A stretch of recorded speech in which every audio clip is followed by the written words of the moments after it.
আল্লাহ, বাপ কয়ে গেছে ধান কাটতে হবে, সে ছোট ভাইটা কনে গেছে। এই রোদি নয়ডারে বসে ধান কাটা যাবে না। সার রাত তাসের গাড়ি মাইরি আনাজ কানাজে পুড়িয়ে থাক। বাপ রাত্রি দেখিলাম লাঠি নিয়ে তাবলাচ্ছিল। সে বুনো শুয়োর মনে হয় ছাগলের কোটায় যে পুড়িয়ে দিয়েছে। যাইয়ে দেখি সেনে আছে কিনা। 42 ডিগ্রি তাপ পড়তেছে। রোদ কড়ার আগে কাজ করে বাড়ি আসতে হবে। কি ডাও মনে মনে যা ভাবিলাম তাই হয়েছে। রাত্রি বাপের তাবড়কে ছাগলের হুটায় পুড়িয়ে দিয়েছে। দে ও ধান কাটতে যেতে হবে। সারা রাত তাসের গাড়ি মাইরে এনে জিমই মরে রইছাও।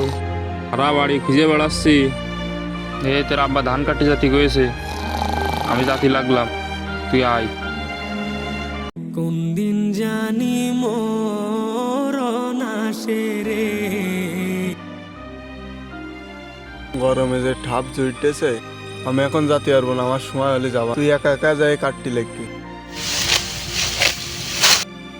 ছোট ভাইটার ডাকিয়ে আসলাম যে আয়, দুই ভাই তাড়াতাড়ি কাটিয়ে সকাল সকাল বাড়ি চলে যাওয়া নেই। এই রোদি কি থাকা যাচ্ছে মাঠে? হ্যাঁ, বাপের বড় ছেলে কি যে বিপদে পড়েছি। শালা কখন কি করবানে।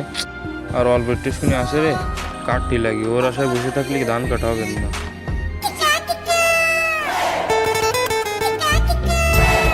সকাল ধরে কি বাল কাটিছি, এক টান বিড়ি খেয়ে লাগলি এই বই কখন কাটা হয়ে যায় আমার। তুই বাপের কথা শুনে আমার জালি ঘুমটা নষ্ট করতে আসলি। এই রোদি খাইটে মরতেছে আমি, খাটতে খাটতে ধোঁয়া বেরোচ্ছে আমার। আর তুমি 12টার সময় এসে সিদ্দিকির মতো বয়ান মারতে চাও না? নবাবজাদা হয়ে যাও না? ভালো মুখী পিছনে তো পাই ধর। যা বাড়া, আমি কাটবো না। সাহু তুই কাটগে, এ রোদি আমার ত্বক নষ্ট হয়ে যাবে। আমার জালি ঘুম ভাঙাই নাইছিস কাজ করাতি। যা বাড়া, তোর বাপের যে কই আমি কাটতে পারবো। এমনি রাত্রি কইসেছে পাইছো নি দে, বসতে পারতেছি না আমি। কথা কম ক, এই কাশির হাতল ঠেঙা বানে বুঝছাও। কাজ করে মরতেছে আমি, আর তুমি এনে এসে বয়ান মারতে চাও না? বাপের জন্য বাড়ি যে ক লাগে না। ধুর, দুপুরে ভাতও জটবেন না, পাইছো নির কোপ দেবে না। আবার কন্তে ধরবো ক। ধান কাটাই এদিকে আয় আয়, তো সিলাইন মিলাইন যা লাগে কিনে দিবানে। বাপ সহজ এমনি সেমনি কইসেছে পাইছো নিতে, পুরো শরীর ব্যথা। আর এই 43 ডিগ্রি তাপে সামনেও চলে বেড়া কাছি। যে কোনো কায়দায় এখান থেকে কাইটে ওঠার লাইন করতে হবে।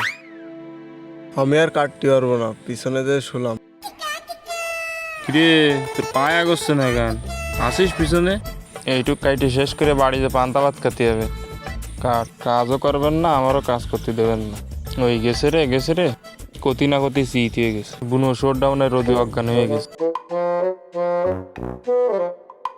আরে আল্লাহ রে, কি হইলো তোর? কি রে কি এত ডাকাডাকি করতেছিস কেন বাড়া? রোদির ঠাপে অজ্ঞান হয়ে গেলাম, তাই একটু ঘুমাইলাম। কি ঘুম পড়েছি? তা কি আল্লাহ, শেষ হয়ে গেছে আমি। কাল ছুটি ডাকে নাকি সারা রাত ঘুমাইনি আমি। সারা রাত তাসের গাড়ি মেরে তোমারও গাড়ি মারা হয়ে গেছে। বাড়ি হাটে যাও, আমি করবানে যাও।